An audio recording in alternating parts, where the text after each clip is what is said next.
So I grew up in a rough life, in and out of prison, in and out of addiction, where I was just sick and tired of being sick and tired. I said this simple little prayer. I said, you know what, God, if you're real, prove it. Welcome back to the CMC podcast. I'm Brandon Funk, and I'm here with Skyler Hill.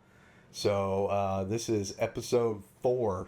I should have looked at my notes first. Yeah. But episode 4, and this is really our podcast where we're bringing in team members, we're interviewing them, we're kind of hearing some of their story, what's made them successful, and then some advice they might have for other people.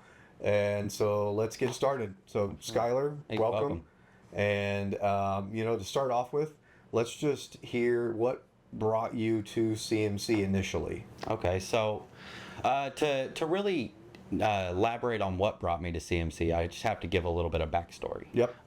So I grew up in a rough life, in and out of prison, in and out of addiction, and that brought me to into myself really, where I was just sick and tired of being sick and tired. And so the last time I had gotten locked up, I got out. I decided, well, before I got out, I said this simple little prayer. I said, you know what, God, if you're real, prove it. Mm-hmm. And so I was like, I'm just going to focus on making one right choice at a time. So I went to a program. My counselor at the time, which actually works for us now, Jennifer Kinder, she wanted to introduce me to a gentleman, Paul Cho. And so I call him. He's like, hey, we're serving Thanksgiving dinner to the homeless over here at the Veterans Coming Home Center. Why don't you come down here and meet me? Mm-hmm. So I show up and I'm just like, hey, I don't know what to do or what this looks like, but just tell me what to do. And he told me just start cleaning up trash. And so I did, and then he stopped me and he introduced me to Sean Stegman and Levi Kensinger. And they were just telling me about CMC, telling me how they do a Bible study, and sometimes it's just a bunch of knuckleheads, like-minded individuals that are trying to change their life. And I was like, you know what? I want to be a part of that.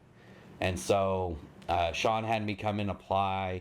It just happened to be the day they were doing the Thanksgiving luncheon, and so I got to join that. Lee kind of gave the vision on that day. Mm-hmm. I think there was 28 employees at that time. Yeah. Just over 3 years ago. And so I waited, I think, 3 months for this job, and got hired on. I'm like, and Steve Schroeder hired me. I don't know if he wanted to hire me, but he was getting a lot of pressure from different directions. I'm just to be honest, I had no experience in any of this. I remodeled houses and worked in restaurant. That's what I was doing when I came here. And so I started, and they put me on a machine with Michael Smith, and little do I know, Michael Smith become a giant influence in my life and just a great friend. And so I got to enter the company, and then at that point I realized that this is where the Lord has brought me for a career, for my life. I'm here till the day I die, or the day I retire, whichever comes first. No, that's awesome. I remember at our Christmas party. Yeah. Like before we even hired you. Yep. You were at our Christmas party as, I think you were Michael Smith's plus No, one. I didn't know Michael at the time. So Sean Smith had actually reached out to me and said, hey, you got anything going on? I don't know if maybe Paul had been talking to him, because I didn't know what having a friendship with another guy was. Mm-hmm. You know what I mean? Like actually caring about another person, another guy, and hanging out with men. Mm-hmm. And because I hadn't done that my whole life. And so Sean had called me and said, hey, you got anything going on? I'd like to invite you to the Christmas party. I'd like to just kind of show you what CMC is like outside of work. Mm-hmm. And he kind of sent me the rundown of like, bring a gift, $20 and under, and I actually ended up, I stopped by Walmart. I knew I had met Leanna at the Thanksgiving luncheon, so I was like, you know what, I'm gonna get in her good graces. I bought her these. They were some sort of flower. Turns out it ended up being her favorite flower ever. She's still got the plant today. She said it budded that first year and then didn't bud until just, I think, a year ago. But yeah, I showed up and everybody was just kind of wondering, who is this guy? What is this guy doing It was here? pretty funny. We were like, did he just walk in? It was Or just, is- yeah. And then they made fun of Sean a little bit as I was Sean's +1. Yeah. But yeah, I remember that. Yeah, that was good. That was pretty funny. Well, that's good. We are. I mean, we're thankful you're here. It's been awesome to have you on board. It's been, for me, it's neat to think back to when you wandered into a Christmas party in December to stepping into a leadership role now here with CMC. So, can you talk a little bit about that? You talked about how you started with Steve over at Chestnut in the fabrication shop, and what kind of led to where you're at now in your leadership role. Yeah, so Michael Smith, that's where I met Michael. He started training me, and we became really good friends. I started to realize that I have a passion for fabrication, and I have a passion for people. He kind of got me plugged into we actually attended the same church, just happened to be, and so he got me plugged in serving there. Michael moved up into leadership, and really just we became best friends where he was just showing me the ropes, and I realized that, I had a calling for leadership. I was kind of walking beside, even before I was in leadership, I was kind of helping do the job before I got the job, and I realized that my calling wasn't necessarily for fabrication. It was for people, and it was for leading people, not only in a professional life but a spiritual life, and I realized that's we got generational impact, and so I just started being faithful. My Paul, as my mentor, kind of just told me, hey, be faithful with the little, who give you a lot. So coming to work, working any extra that we needed, just to do whatever was needed, whatever was asked. And so we started growing as a company, adding a lot of people, and they started, promoting people left and right as leads, and I was still just kind of running the Schechtel, just bending metal, and I was happy with it. But I was helping in the press break, and I was happy with it. And so I think they kind of created a position for me. They didn't think that area needed a leader, but they created a position because I was faithful. And so I started leading a department, I think 6-7 months after I started here. And I did that for probably 2 years after that, just leading a department, taking on anything extra that the company needed me to do in different shops, different, just anything in different departments. I was just the first and willing to do it, and I think it paid off really. Blake, Michael Smith unfortunately passed away, and he used to joke with me. I'd see the stress kind of he would carry on this position, and he would joke with me. He's like, well, you're the next production manager. I'm like, I don't want your job. And I had a conversation with Steve, and I said, Steve, one of these days I want your job. That's the job I want. I said, I want you to show me how to do your job. And really kind of leading a whole shop of people, and of course he's still our spiritual leader here at work. And leads us in Bible study, and if the Lord's willing, I get that strong in the Word and able to put that much work in it to could do those things. But Michael Smith ended up passing away, and it really kind of shook me. And luckily, I remember just deciding one night after I was just in a really shaky area. I said, you know what? I need to press harder into the Lord, not get further from the Lord. Yeah. And so I did, and I continued to stay faithful, and I continued to lead. I continued to do extra work extra hours, really just embrace, our love works motto here. And that's when, Blake kind of came in. He asked me to take a little bit of extra role, and I said, absolutely. I kind of started doing our production Excel and keeping track of it, updating it, without even a thought of a promotion, really just to help out. Yeah. And I think that showed Blake that I was ready for a production manager role. And so I get promoted to a production manager role in November of this last year, 2024. Really just trying to get a grip on what that looks like. Well, into December comes, and they decide that the production manager's now going to be essentially the production manager / shop foreman. And so it was like, I had no idea. But then I started thinking about it, and I'm like, 3.5 years, and I'm at my dream job. You know, You're doing Steve's job. I'm doing Steve's job, and the best part about it is I get to share an office with Steve, Yeah. and there's so many days and decisions and choices that I have to make that I'm just unsure of, and I really need his guidance, his humble guidance, to show me, hey, Skyler, that's your flesh, or that's, you know, you are pressing into the Spirit, you are seeking guidance, as what for wise counsel, and just being able to share an office with Steve, I think has really made me helped me be successful in this role, because I have him as a mentor, and he still is involved in the shop just as much. He loves it too much. Yeah, He just does. No, that's great. You know, there's two things that really came up for me when you were talking, and the first one, we haven't said it yet on the podcast, but we build people, we build buildings. Yeah. And for me, what I've expressed that means is we see things in other people, and we call it out of them, whether they see it or not. And that's what Michael Smith did for you, is he saw something in you, and Steve still sees things in you because he's pouring into you. But you also mentioned, I think you said generational impact. Yes. And man, that is huge. And if as a culture, if we understand that we have a generational impact on the people that we're working with and that we're pouring into, that's huge. Because if you can impact and influence someone's life to follow Christ, to live their lives for Him, that affects their families. That affects the generations that follow them, which is huge. So whether they work here with us for years or whether they're here for a short period of time, we still have the ability to influence and impact someone's life generationally. And I love that that's your focus. Yeah, so like, I'm not here for me. Yeah, let me elaborate on that a little bit.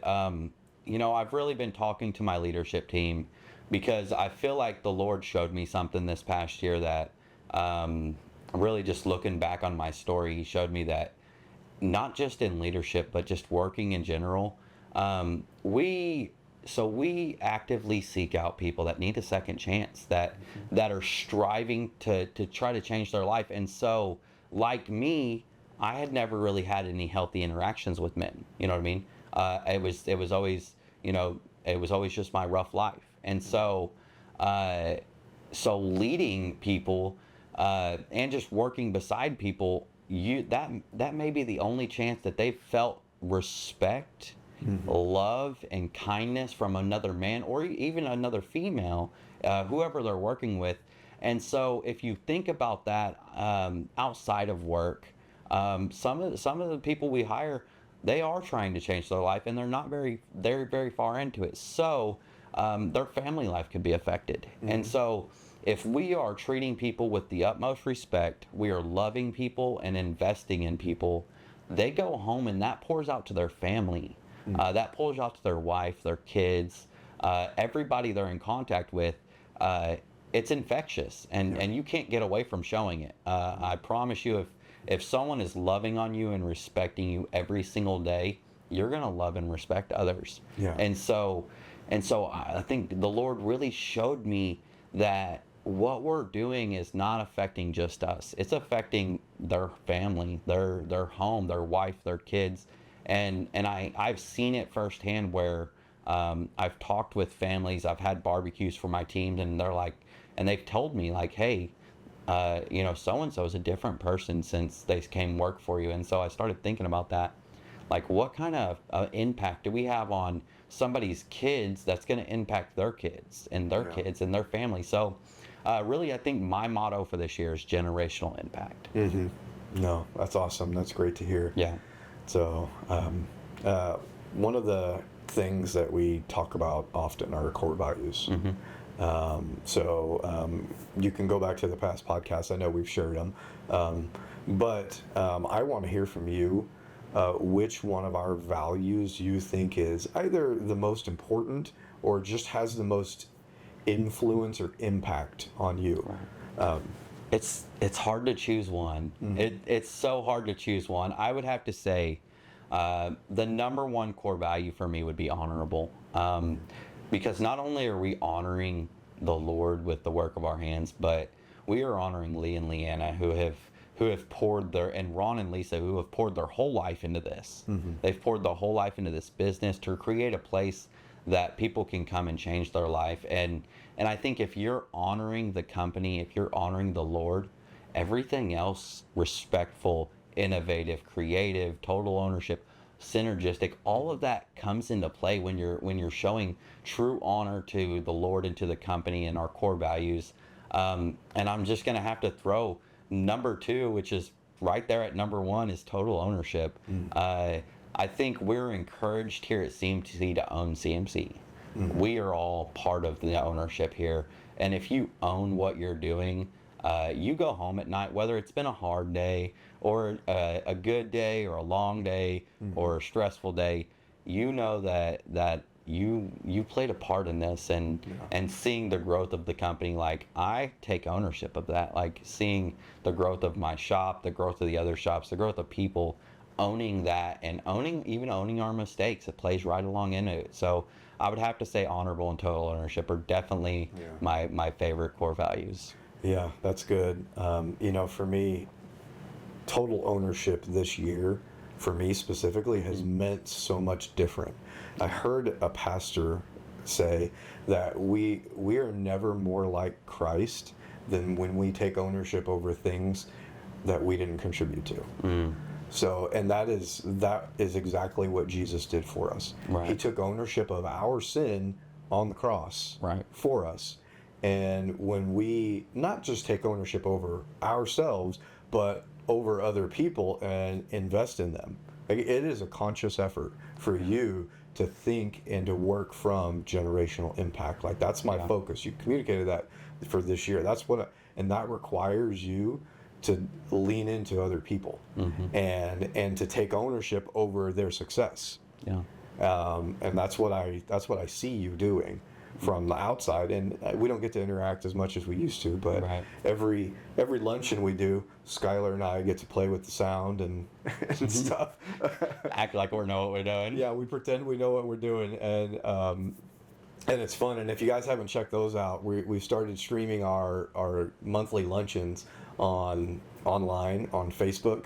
So you can go back and look at the last one, and it's just a powerful time where we get to recognize people and celebrate victories in their lives for what actually matters to them. Having a group of hundreds of people clapping for you when you've accomplished something, maybe for the first time. For a lot of guys, it's the first, or gals, it's the first time they've held a job for 90 days or a year, or been sober for a year, and that matters. That's huge in people. Some people, and the thing is that is showing people that we care about what they care about, and not, like you said, but not only that, like some of the things we celebrate, these milestones is what we call them. The rest of the world would be like, no big deal. Like, I've had a car for 30 years. Well, you might have had a car for 30 years, but this person has a car and has it legal. You know what I mean? They've got insurance. They've got tags. They don't have to. They can drive around and not worry about getting pulled over. And that's big to us because it shows people that we're not. You're not just a number here. You're not what we can get out of you as a company at CMC. It's not about I need you to have a car and have it legal so you can be here at work to make us money. It's, man, I'm proud of you for getting a car and getting it legal so you don't have to worry about getting pulled over, so you can do something different with your life. Yeah, that's great. All right, my last question here for you. Okay. If you were to sit across the table from, now I know you're in a leadership role, but let's say you've got someone in the company that comes to you and it's like, hey, I want to be successful. I want to grow. I want to be where you're at. What do I got to do to get there? What advice would you give them, or what would you say to them? So I think for me, what I would say to somebody even trying to get my job, a role like mine, or even a new person in the company is be faithful. Be faithful with the little stuff, because God honors that. if you're faithful and you have perseverance to persevere through the good times and the bad times, you're going to come out on the other side stronger. The thing about this company is nothing goes unrecognized. The littlest things somebody will come up to you and thank you for, whether that's Lee, Leanna, Ron, Lisa, yourself, Drew, just all the leadership, even the leads and the foremans, they notice the littlest things. And so I would say staying faithful with where God has you, because sometimes I think we are getting prepared for the blessing that the Lord has for us. And so we have to stay faithful with that, and be willing to go the extra mile, do the extra thing that's not your job, that you don't get paid to do, whether that's be on the phone over the weekends giving your team direction, or you got to come and sacrifice your time. I want to recall, I think Carl talked about this too, but me and him, so I helped kind of the R&D for our new canopy design that we did, and Carl was in my department at the time. He was really stepping it up, and so we're over there. We had to train the canopy department on how to do it, and we had a job that they're like, hey, this canopy that you guys don't have ready has to leave on the truck for this job. And so I think one day we were there until 10:30, got up at 4 o'clock the next morning, was there until like 2:30. And I just remember working and looking at Carl, and I said, you know what? These are the days that make leaders.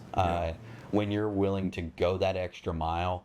And that same day, we're working, and here comes Leanna with Jimmy John's. She brought us food and just thanked us from the bottom of her heart for just staying there and being faithful with what God needed us to do to move us to the next level.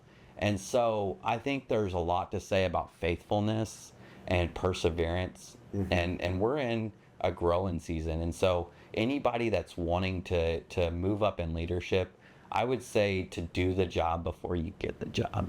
I've done that with every position, and I've never asked about money. And realistically, you do the job before you get the job, and there's no other candidates for you. No, that's good. You mentioned you've never asked for money, and I think that's a biblical principle. Like, blessing typically follows obedience, and when you've clearly been obedient to what God has called you to do, which is, I'm going to be faithful, I'm going to work hard, and I'm going to grow. And because of that, blessing has followed. Right. And so that's really neat. I appreciate you sharing that and sharing your heart on it. Absolutely. And well, I want to give you an opportunity to shout out to somebody. Okay. Whoever it is you want to do. So I would have to say, of course, one of my number one shout outs is going to be Michael Smith. That guy, I don't know what he's seen in me, but he invested in me, and sometimes I didn't like it. And another one we don't. would have to be Steve Schroeder. That guy, I mean, he has been such a blessing to my life. When I was getting in a relationship and starting to look at marriage, he continued to ask me about it, give me advice, give me correction when I was in the wrong. And I want to give another shout out. So I want to shout out to my leadership team over at Chestnut and here: Andrew Holman, Brian Korf, Nick Rupert, Mike Goldsmith, Jamie Dean. Them guys and gal they're grinding it out every single day, and willing to do whatever I ask them to do.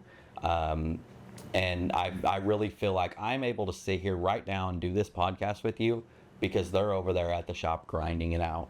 And so I believe them, the new hires, all the employees, those are the real heroes.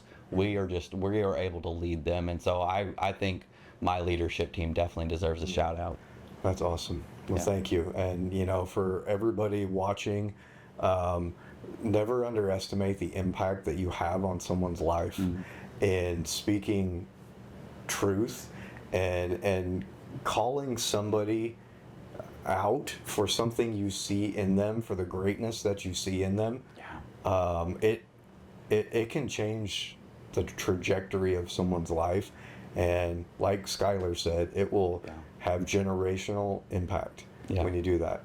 Absolutely. So thank you for coming here and chatting with me. Yeah. It's great to sit down and chat with you because we don't get to do that much. Yeah. Thank you for having me. I like it. I'm just glad to be able to be here and just kind of give a little bit of wisdom from my perspective and just encourage people to just keep it up. Yeah. Well, thank you again. And everybody watching, we'll see you in a couple weeks. All right. Thank you, guys. Bye.